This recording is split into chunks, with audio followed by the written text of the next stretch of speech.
Welcome to Head Coach Scott Satterfield's weekly press conference. Coach will start us off with an opening statement. Please raise your hands for questions. Coach? All right, good afternoon, guys. First of all, just proud of our guys going down the road and getting a big win Saturday down in Orlando. And, I don't think we played our greatest game. Obviously, I think offensively we turned the ball over a couple times early in the game, but our defense kept us in by creating some turnovers, which I thought was awesome. And then I thought our guys just stuck to it and finished out the game in the fourth quarter. It was great to see. We did do some really good things. I think we had 5 sacks in the game. Defensively, we were, putting ourselves in some great positions to get to the quarterback. Corleone had some great push up front again. I think the last 2 games has played really well.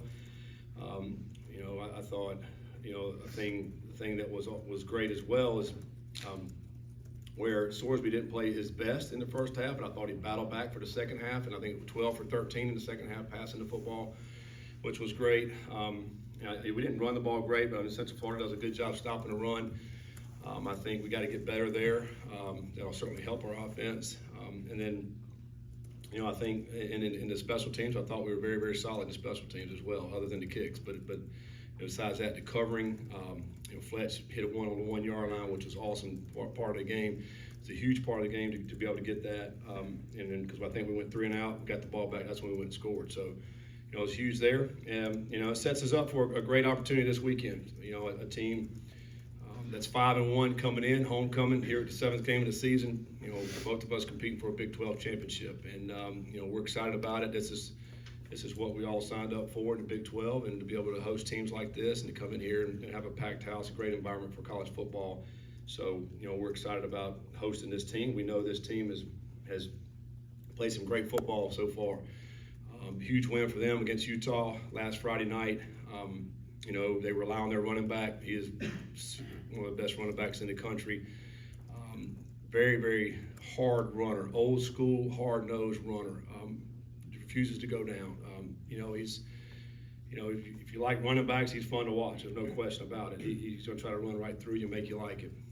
Quarterback extends plays. He's got some legs on him. He can run. He's throwing the ball very well the last few weeks also. So defensively, stingy defense. They play hard and turn the film on. It really shows up. They get after the quarterback as well. And I think that's why they've been able to win a lot of these games. They run the football and play great defense. So great opportunity, I think, for us this weekend. We're looking forward to it. Questions? Chad and Scott? 3rd game in a row against a back that's top 10 nationally in yards. But when you look at the tape, do they remind you maybe a little of Texas Tech in that they want to run, but their passing game, it feels like, has come, really, really far from the beginning of the season? Yeah, I think so. I think it's a little different in Texas Tech. I feel like these guys do want to run the football, and but they want to control the clock a little bit more, I think, than maybe Texas Tech, where they're spreading out, going fast, and it's all over the place, a little bit more wide open. I think these guys are just going to line up and hand the ball to that running back and make you like it. I think it's a little bit different mentality for them. But you mentioned, their passing game has really, really done some good things the last few weeks, and they're throwing and catching at a high level. And I think they threw 4 touchdown passes a couple weeks ago. So it's you certainly got to be able to defend everything when you're playing this team. But I do think they want to be a physical team. They want to just run the football and make you like it. Dillingham said yesterday that he had studied the 3-3-5 with Coach Veit a few years back. Is that one of those situations where you go to Tyson and say, I hope you didn't tell him too much? Well, at the end of the day, you're going to put your defense out there. They're going to put their offense out there, and it comes down to fundamentals. You still got to block. We still got to tackle. You got to line up right. You got to do all the fundamental things that you have to do no matter what defense you play, if it's a 3 down or 4 down or whatever it may be. Your guys have to execute, and I think that's one of the things we did so much better in this game. When you think about missed assignments, we cut those things about 30 in their missed assignments on defense, and it was a much better defensive game for us and compared to the Texas Tech game. And so really that's what it's going to come down to. It's the least amount of mistakes and being where you're supposed to be. You guys took a lot of FCS guys out of the portal in this last cycle. One of those guys, Jake Golday, had a really big game. What's it kind of like to see those guys who, I don't want to say you took a bet on or took a gamble on, but them start to kind of develop into players that can compete in the Big 12? Yeah, I mean, Golday, we thought right from the start we can get him as a steal, from what we saw on film, and that's been true, since we've got him. I mean, since he came in here, he had great measurables. He can really, really run, and now he's coming to his own in our defense now. He's really figuring it out. He's getting better and better each and every week. He had some big plays in the Texas Tech game. Obviously, some big plays in the Central Florida game, and I think he's a guy that's going to continue to get better and better and better. He's an outstanding football player that is just now just reaching the surface, and I think he's got a lot more where this is coming from. So I'm excited he's on our team. I mean, he's going to make plays each and every week, and and I think several of our linebackers are. I mean, I think that's a good thing about our defense is that we're able to play several linebackers, and those like Goldie doesn't have to go out there and play 65, 70 snaps. I mean, he can play a good number of snaps, but still stay fresh when you need them in the second quarter and fourth quarter. Coach, you've had to prepare for Taj Brooks and then RJ Harvey, now Cam Scottaboo. How much has that preparation helped with knowing what to expect heading into Saturday? Yeah, I mean, I think it's going to help us because those guys are hard to tackle, number one. I mean, with your preparation, you're going to being able to fit and be where you're supposed to be, but actually physically trying to tackle them, a back like Texas Tech and a guy like Harvey, that are so strong, but yet powerful and also fast. I mean, and this is a little bit different style runner, I think. I mean, he plays with great acceleration and just tenacity. I think whereas like a Harvey can make you miss, and and even Brooks at Texas Tech can make you miss with his stick, but I think this one he's going to run through. It was making the rounds after the game, Utah game, when he had the 50-yard run, just an inside zone play, but broke about 4 tackles. Kept his balance. He got great contact balance, and then just went and scored a touchdown. It was a huge play in the game when they took the lead there at the end of the third quarter. So, he's a guy where, you're going to have to get a lot of hats to the ball. First guy may not bring him down, but then the next guy's got to be able to get there to bring him down. But I do think playing these other backs has really helped that. I think we learned a lot at the Texas Tech game that helped us in the Central Florida game, and hopefully it carries to this game. Coach Kenny Dillingham is the youngest college football coach in all of college football. Just talk about your impressions there and the job he has done over the first 2 years. Yeah, good for him, man. He's got a great head start on this thing, being a head coach. He's climbed the ladder very quickly and done a really nice job. He's, what you look at their teams is number one, they play hard, and that's a sign of coaching. I mean, it tells you in their training and what they're doing and how they prepare their guys. They're getting a lot out of their guys, and I think that's one thing. And I think the other thing is he's got an identity on this football team, and it's toughness, and it's running the football. It's the teams know what's coming, and yet they still do it. And then defensively, being able to really play hard and play fast and to cause havoc. It's a havoc-causing defense, and I think it's a good identity to his team, and they've won close games. That's another sign. I mean, I think they've had 4 or 5 games where it's come down to right there at the end, and they've been able to pull them out and win it. That's another sign of the belief that the guys have in what they're doing, and so he's done a really nice job. Big 12 has all sorts of time zones. You're going to play a 10-15 game in Colorado. This week, I know you're a fan anyway, but yeah. If there ever was a week for a noon kickoff, this is a pretty ideal one. What do you think? Yeah, I mean, I think we've mentioned this before. I like playing a noon game just because you got some time in the evening to relax a little bit. Yeah, I mean, it's one of these things where you're playing at noon this week, and you mentioned it next week we're at 10:15. I mean, that's 10 and a half hour difference, on the same day. It's in this league, you're going to get a lot of that, particularly when you're playing East Coast, West Coast, with the travel. It's part of it. It's part of college football now. We're seeing it in the ACC. We're seeing it in the Big Ten. I know people have written about it where teams going west or going east, and it's something I think as coaches we have to just figure out. Okay, what time are we playing, and now figure out the best way to schedule this thing out with your routine and not trying to change the routine too much. And I think at the end of the day, because you want your guys to be at optimal, ready to play at whatever time that may be. Certainly for us, I mean, we like playing at noon. We played our first 4 games right around the noon hour and played well. So, hopefully this week it's going to be the same for us. I know fans would probably like some late games. I mean, I've heard the comments. We used to be nip at night, now we're nip at noon. I mean, I think whatever we want the fans to show up, and I know homecoming's this weekend, so we'll get a lot of fans here, and it's a huge game for us, right? I mean, so I think we're going to have a packed house, and and it'll be a great afternoon for college football. Chad, then Alex. Where do you think the defensive line is at now that they've recovered from some injuries and you're, I wouldn't say healthy, but you've gotten that group back on track? It feels like they're trending in a positive direction. You're second in the conference in sacks for a team that a lot of people say can't get after the quarterback. Yeah, that's right. Yeah, and 40 tackles for loss. I mean, we've been able to cause some havoc there for the D-line, and I do think that we mentioned Dante. Dante's really come on the last 2 or 3 games. I think got himself played into shape a little bit. That obviously helps. When you get great push up the middle, and now that allows our 2 defensive ends to be able to do some other things, because now the running back or quarterback gets off the spot that he likes to be on. I think they're coming along good. I think we'll get Cam. Hopefully Cam Rutherford will be back this week. He was out there Sunday. And you're right. I mean, we've had some injuries there. We've had to find some guys. I think the luxury of that is early in the year we played a lot of guys, and so now I feel like they've all got some time under their belt and they feel comfortable about going out there and making plays. And Saturday I thought they played really well. One of their best games up front. We talk about assignments and where you're supposed to be and where you're supposed to fit. They did an outstanding job of that. We lost contain a couple times on some third downs where the quarterback got out, but other than that I thought we played really good up front, and hopefully we're going to be at the point now in the stage of the season where we're playing some great football up front.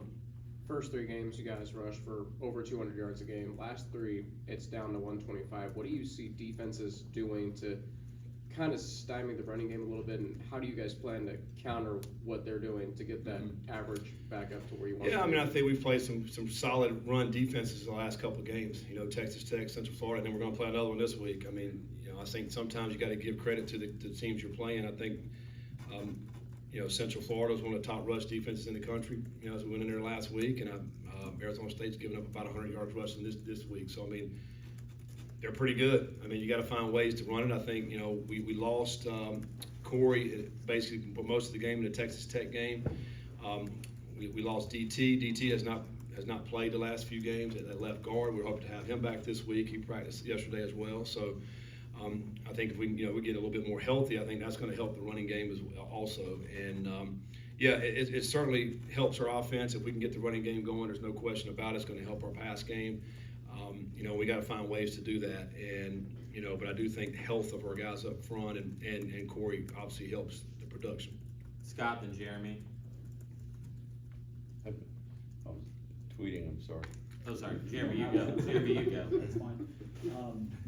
Last year, Coach, obviously didn't go the way you wanted it to in year 1, and any coach, when you're trying to get something going, you have to have kind of that big picture mindset. What did you rely on to just believe and know that things were going to turn as they are turning this year? Yeah, I mean, I went through this at App State when we took over that program. It was very similar in what we took over, and there's so much change, I think, nowadays when you think about NIL and the portal and all that stuff. So when you take over here, and we've already talked about all that, how you also have to come in and find out about what kind of people that you want to have in your program. And I think that's the huge thing for us. And really, ironically, it's the same thing with Arizona State. We brought in 47 newcomers. They brought in 46. And they were a team that won 3 last year as well. So it's about getting the kind of players that you're going to get in your program. And then it's about the process. It's about sticking to the process and sticking with it throughout the all season, the summer, and into the season. And our guys are coming around. They're believing, and they're playing like they should be playing. They're playing hard. They're playing smart. They're playing disciplined football, and it gives you a chance to win. It doesn't guarantee any wins, but it gives you a chance to win. And then bringing in some players like we brought in that have huge impacts on our team. And you guys mentioned it. I mean, some of them are from smaller schools, but they're outstanding players and they got great hearts. And I think so many people look at a ranking or the stars and all this and that. But to me, the number one thing that you can recruit is heart. And it's hard to find that. It's hard to identify that. But I think once you find those type of people, then they give you a chance to win because of what they do every single day. Everybody sees the 12 opportunities on Saturdays, but it's all the other things that are happening throughout the other days and how they carry themselves and how they do things outside of football that I think give you a great opportunity and chance to win. And that's that's where we're headed, and that's it takes time. That stuff just doesn't happen overnight. Hawks drilled a 51-yarder, but missed an extra point. Yeah. Another one. Is it still Hawks? Is it competition, or where you at on that? Yeah, I mean we're always competing at every position for sure. I think it's very unfortunate we've missed 3 field goals right before the half in 3 different games. I mean, and our offense did a great job of getting down, and we hadn't knocked them down. We got to be able to do those type things, and those kickers have one job, is to make the kicks. So yeah, we'll compete this week, and and see where this thing goes, but. But he's certainly got the ability, right? I mean, he's knocked down a 51-yarder, a 55-yarder. He's got the leg to do it. I think sometimes on some of those short ones, it's a little bit, I don't know if it's relaxed or, a little bit more nonchalant as opposed to getting up there and swinging your leg and hit it. When he does that, it goes through. It's a great kick. So just about a matter of just getting that confidence to know that you swing this leg hard, the ball's going to go in. Kind of going off an earlier question, but how concerning is the dip in the running numbers, and do you think it's sustainable to kind of put the offense on Brendan Sorsby's arm going forward? Well, I mean, I certainly believe that you have to, run an offense to the strength of your players, and if you can throw the ball, then throw it. Here's the other thing too: if a team is putting 8 and 9 guys in the box, and you can throw it, why would you not throw it? And I think so that's where we're at. I feel like last year, we didn't have as much confidence in the passing game, so we feel like we had to force the run, so we were able to run the football a little bit better. But our overall numbers were not great, because we didn't throw the ball great. I think, if teams are loading the box up and putting a lot of guys in the box, then we have to be able to throw the football. And I go back and look at that film, we probably should have thrown it more. Now if you do that, your running numbers are going to be a little bit less. Mm-hmm. And so I think there's a give and take there, but ultimately we want to score touchdowns. We want to win the game. I don't care if we run it every play or pass it every play. So I don't really care about putting it on the back of any one particular player. We want to try to, whatever the defense gives us, we want to try to take that. We just want to move the ball. Like I don't really care how we move it. I don't care who touches it, as long as they get first downs and we score touchdowns. So as coaches, we're kind of looking back and trying to figure all that out. Like what gives us the best chance to move the football? Is it running, throwing, whatever that is, we'll try to do. Any update on the receivers? I know Tyron was out. Some talk about Turner maybe redshirting. Yeah, I mean Tyron is still out. I mean he's had a hamstring injury he's been dealing with for some time now. AT we're looking at trying to redshirt AT if we can early in the season. We're not playing as many snaps, and I look at it the same way I look at it like for Chance. You're not playing a whole lot of snaps and you have a red shirt, then let's try to get you a red shirt year. But AT's been out practicing, done a great job for us at practice. Chance as well. We took Chance on this trip this past week. We give out a juice mob for the game, meaning who's on the sideline giving the most energy. He won it. I mean, Chance did an outstanding job this weekend, cheering his guys on and getting us going. But we're still trying to redshirt Chance, just because, if we can stay healthy at the running back position, which we were much better this week. So we just try to do right by the guys. I mean, that's the way I see it. So, but Tyron's a guy. We'll see if he can get healthy this week. We're, still kind of waiting to see mode with him. When you're dealing with backs at this level and offenses that like to run the RPO, is there a give and take where you say, look, don't lose the back? Like, if the quarterback gets out the back door for a couple yards, we can live with that, but we don't want Taj Brooks going for 170 ultimately. Yeah, it's so hard. It's such a fine line, right? I mean, do you load up just to stop the running back, and then now, okay, the quarterback may get loose, and he could have a big game. So there's a real fine line there. So you obviously want to try to defend it all and keep everything in front, but what is the thing that would hurt you the most? I think that's what you want to take away. And so as you're looking at that, and sometimes it depends on down and distance, field position, where you're at, all those type things. Is it in the red zone? Is it backed up? And now what do we really want to defend, and what do we want to give them? I think that's really what it comes down to. So that's the cat and mouse game that you play all game long. But ultimately, we know going into this, we have to slow this running back down. We know that. Just like last week, we knew we had to slow the running game down. I thought we did a good enough job to slow it down and ultimately, hold them to 13 points. And that's really the bottom line, is to not let them get in the end zone and have to make them settle for field goals. I mean, that gives you the best chance to win. Styles make games, and you played a lot of different styles so far this season. Arizona wants to kind of grind it out. How important is it to maybe on both sides of the ball not to press, especially on the offensive side of the ball where you might not get as many touches as in the normal game? Yeah, it's a good point. Both of these teams, we're two of the top teams as far as time of possession, occupying the ball, and what that does is limit possessions, to your point. You feel like, man, we're not going to have many possessions. We really need to go get some points right now. You still have to take what the defense gives you. You still, you can't press too much. One of the things I think a critical stat this coming game is obviously this every week, but it's the turnover margin. They've been a little bit better than us in the turnover. I think they're +5 on the season so far. And in these close games they've been playing, and that gives them the edge. And so, we obviously got to be able to take care of the ball and not press too much to try to fit balls into tight windows and those type things. Take what they give us, and hopefully we're able to hit some big plays and go down and get some touchdowns. I think there's certainly going to be some opportunities out there. We've got to be able to make the most of those. Any other questions for Coach? Thank you, sir. Thank you, guys. Thank you, sir.